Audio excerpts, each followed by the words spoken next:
പമ്പയുടെ തീരത്തൊരു ഉണ്ണിയെ കണ്ടു. ഋഷിവര്യൻ മണികണ്ഠനെന്നു വിളിച്ചു. പമ്പയുടെ തീരത്തൊരു ഉണ്ണിയെ കണ്ടു.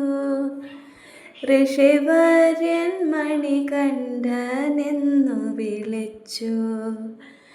പന്തള കൊട്ടാരത്തിലവൻ വളർന്നു. പന്തള കൊട്ടാരത്തിലവൻ വളർന്നു. മാനവർ തൻ രക്ഷകനായവൻ വളർന്നു. മാനവർ തൻ രക്ഷകനായവൻ വളർന്നു. പുലിപ്പാലു തേടി അന്നു കാട്ടിലലഞ്ഞു. പുലിപ്പാലു തേടി അന്നു കാട്ടിലലഞ്ഞു.